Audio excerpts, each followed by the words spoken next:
slightly.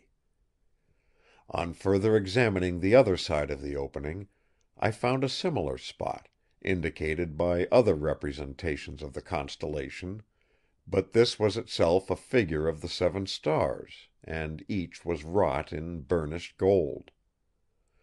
I pressed each star in turn, but without result. Then it struck me that if the opening spring was on the left, this on the right might have been intended for the simultaneous pressure of all the stars by one hand of 7 fingers. By using both my hands, I managed to effect this. With a loud click, a metal figure seemed to dart from close to the opening of the serdab. The stone slowly swung back to its place and shut with a click. The glimpse which I had of the descending figure appalled me for the moment. It was like that grim guardian which, according to the Arabian historian Ibn Abd al-Hukm, the builder of the pyramids, King Sarid ibn Salhuk placed in the western pyramid to defend its treasure, a marble figure, upright, with lance in hand, with on its head a serpent wreathed. When any approached, the serpent would bite him on one side, and twining about his throat and killing him, would return again to his place.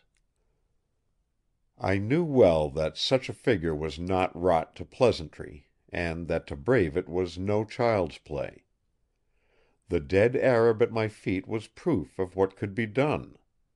So I examined again along the wall, and found here and there chippings as if someone had been tapping with a heavy hammer. This, then, had been what happened. The grave robber, more expert at his work than we had been, and suspecting the presence of a hidden serdab, had made essay to find it.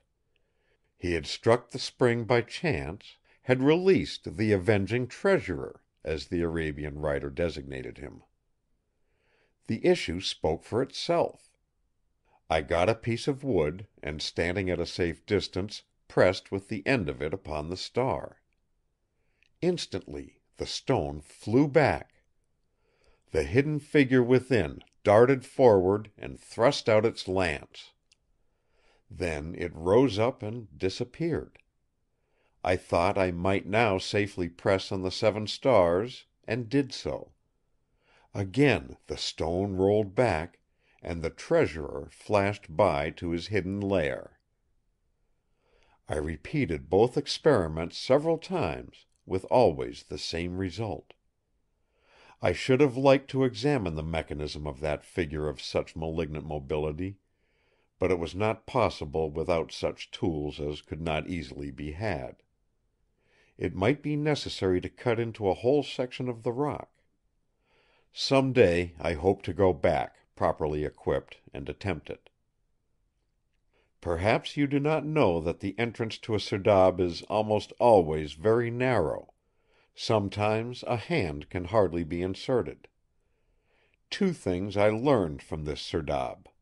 The first was that the lamps, if lamps at all there had been, could not have been of large size; and secondly, that they would be in some way associated with Hathor, whose symbol, the hawk in a square with the right top corner forming a smaller square, was cut in relief on the wall within, and colored the bright vermilion which we had found in the stele. Hathor is the goddess who in Egyptian mythology answers to Venus of the Greeks, in as far as she is the presiding deity of beauty and pleasure. In the Egyptian mythology, however, each god has many forms, and in some aspects Hathor has to do with the idea of resurrection. There are 7 forms or variants of the goddess. Why should not these correspond in some way to the 7 lamps? That there had been such lamps I was convinced. The first grave robber had met his death; the second had found the contents of the serdab. The first attempt had been made years since; the state of the body proved this. I had no clue to the second attempt. It might have been long ago, or it might have been recently. If, however, others had been to the tomb, it was probable that the lamps had been taken long ago. Well, all the more difficult would be my search, for undertaken it must be. That was nearly 3 years ago, and for all that time I have been like the man in the Arabian Nights, seeking old lamps, not for new, but for cash. I dared not say what I was looking for, or attempt to give any description, for such would have defeated my purpose. But I had in my own mind at the start a vague idea of what I must find. In process of time this grew more and more clear, till at last I almost overshot my mark by searching for something which might have been wrong. The disappointments I suffered, and the wild goose chases I made, would fill a volume; but I persevered. At last, not 2 months ago, I was shown by an old dealer in Mossul one lamp such as I had looked for. I had been tracing it for nearly a year, always suffering disappointment, but always buoyed up to further endeavor by a growing hope that I was on the track. I do not know how I restrained myself when I realized that at last I was at least close to success. I was skilled, however, in the finesse of Eastern trade, and the Jew-Arab-Portugee trader met his match. I wanted to see all his stock before buying, and one by one he produced, amongst masses of rubbish, 7 different lamps. Each of them had a distinguishing mark, and each and all was some form of the symbol of Hathor. I think I shook the imperturbability of my swarthy friend by the magnitude of my purchases; for in order to prevent him guessing what form of goods I sought, I nearly cleared out his shop. At the end he nearly wept, and said I had ruined him, for now he had nothing to sell. He would have torn his hair had he known what price I should ultimately have given for some of this stock, that perhaps he valued least. I parted with most of my merchandise at normal price as I hurried home. I did not dare to give it away, or even lose it, lest I should incur suspicion. My burden was far too precious to be risked by any foolishness now.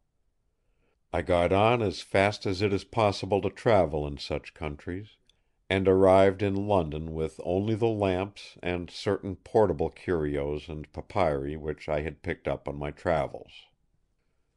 Now, Mr. Ross, you know all I know, and I leave it to your discretion how much, if any of it, you will tell Miss Trelawny."